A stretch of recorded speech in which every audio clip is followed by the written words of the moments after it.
Misteri zombie yang belum terpecahkan.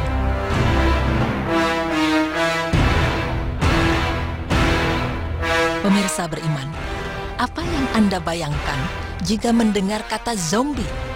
Jika yang muncul di pikiran Anda adalah sosok mayat hidup menyeramkan yang tidak mempunyai hati atau pikiran, serta bernafsu mengejar dan menggigit manusia untuk dijadikan mayat hidup berikutnya, berarti orang barat telah berhasil 100% untuk mengelabui sejarah. Ya, melalui serangkaian cara mulai dari novel, film, hingga game, zombie digambarkan sebagai makhluk jahat yang harus dilawan. Zombie digambarkan sebagai mayat hidup yang tidak memiliki kebaikan sama sekali.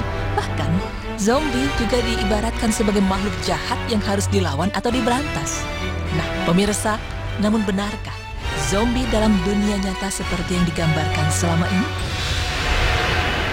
Right.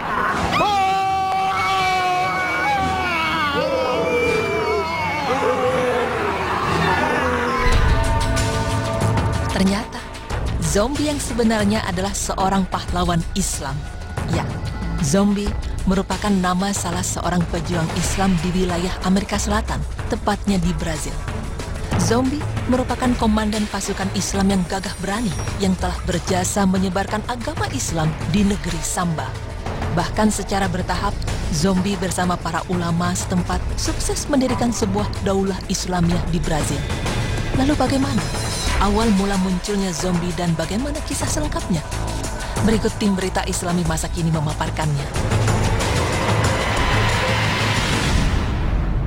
Sekitar tahun 1550 Masehi, Islam mulai masuk ke Brazil. Islam masuk ke Brazil setelah terjadi penjajahan yang dilakukan bangsa Eropa. Bangsa Eropa berkulit putih yang beragama non-Muslim memasuki Amerika Utara dan Selatan. Orang-orang Eropa itu membagi tanah yang baru mereka duduki itu menjadi dua bagian operasi untuk penjajahan.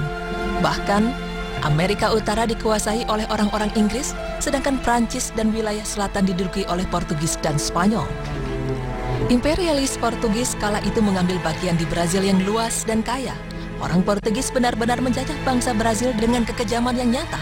Mereka membunuh penduduk asli Brazil agar dapat menguasai kekayaan mereka, dan mereka juga mengeruk tambang emas dan memindahkannya ke Portugal melalui tangan para penduduk Brazil. Tak hanya di Brazil saja, mereka juga mencampur adukan penduduk asli Brazil dengan kulit hitam Afrika dengan cara menjajah wilayah umat Islam di Afrika Barat. Mereka memiliki misi memasukkan orang-orang Afrika yang dikenal keras dalam bekerja ke negara Brazil untuk mengeruk kekayaan Amerika Selatan demi kepentingan jajahannya. Maka secara bertahap, mereka membawa orang Islam Afrika dan tidak sampai 40 tahun lamanya, sudah 14.000 orang Islam Afrika dipindahkan ke Brazil. Padahal jumlah penduduk Brazil saat itu tidak lebih dari 57.000. Dan pada tahun berikutnya, orang-orang Portugis terus menambah jumlah kulit hitam ke Brazil. Mereka datangkan penduduk besar Islam Afrika bagian barat itu secara bertahap dan besar-besaran. Hingga hari demi hari, jumlah Muslim di Brazil kian banyak. Selain para pendatang, penduduk asli juga mulai berbondong-bondong untuk memeluk agama Islam. Status strata kaum Muslim kala itu pun semakin kuat. Namun, saat posisi Islam di Brazil menguat, kaum non-Muslim tidak terima dengan keadaan tersebut. Maka tentara dan pasukan non-Muslim membunuh para ulama dan penyebar Islam, serta menghancurkan budaya Islam di Brazil. Pasukan tersebut juga berusaha menghancurkan Islam hingga ke akar-akarnya, hingga mereka menganggap rencana mereka berhasil untuk memusnahkan Islam di Amerika Selatan.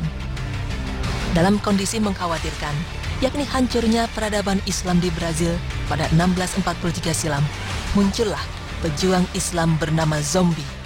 Dengan semangat menegakkan syariah Islam, Zombie mendeklarasikan berdirinya negara Islam di Brazil. Setelah sebelumnya ia telah berdakwah serta mensiarkan Islam ke berbagai pelosok wilayah Brazil. Selain itu, Zombie juga mengajak para tokoh dan pimpinan di daerah terpencil untuk memeluk agama Islam atau menjadi mu'alaf. Tentara non-Muslim yang mengira Islam di Brazil telah musnah, sontak terkejut. Karena mengetahui bahwa ternyata Islam belum mati di Brazil. Ya, Zombie kembali menghidupkan serta melestarikan ajaran Rasulullah SAW di bumi Brazil. Karena itulah, tentara non-Muslim langsung menjadikan Zombie sebagai target pembunuhan.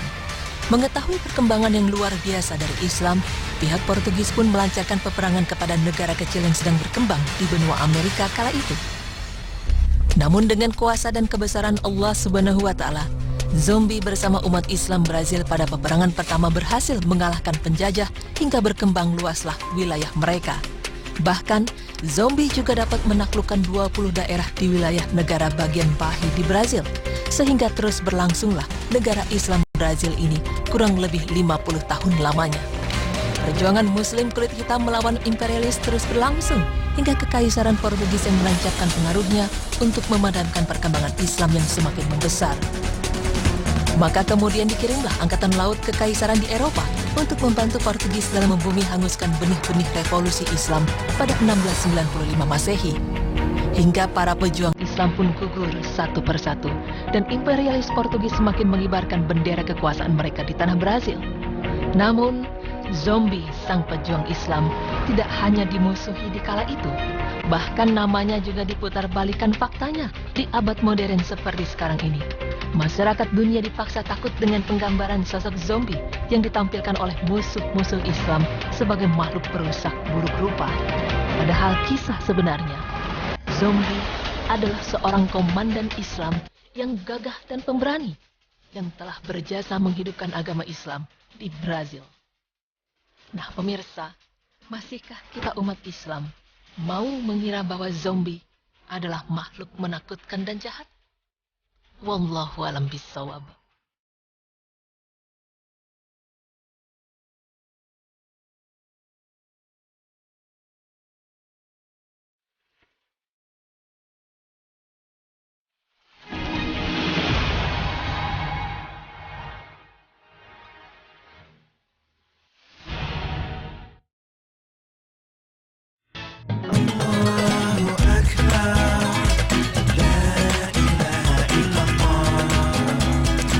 Alhamdulillah pemirsa, tidak terasa kita sudah di akhir acara ya. Dan tadi kita mau bahas sedikit tentang zombie. Gimana zombie tadi Zi? Jadi ternyata memang zombie tidak seperti yang kita bayangkan. Dan memang salah, karena zombie itu adalah salah satu nama pahlawan Islam yang ada di Brazil. Di Brazil sih ya. Dan memang balik lagi, sebenarnya saya lepas dari ini ingin menceritakan, mengatakan kepada saudara-saudariku bahwa memang hati-hati dengan yang namanya khaswul fikri ya, atau perang pemikiran. Nah ini sering dilancarkan oleh musuh-musuh Allah Zi. Jadi dalam arti perang pemikiran ini bukan perang fisik atau perang yang bersifatnya perang besar gitu ya, tapi ini perang pemikiran. Bagaimana orang-orang musuh-musuh Allah itu menipu mendoktrin kita bahwa Islam itu seperti ini, Islam itu keras. Contoh adalah film Dracula sih. Betul. Ya? Oke, insya Allah besok kita bisa bahas lagi Bu Yusni ya. Jangan lupa saksikan terus Berita Islami masa kini hanya di Trans TV milik kita bersama. Wassalamualaikum warahmatullahi wabarakatuh.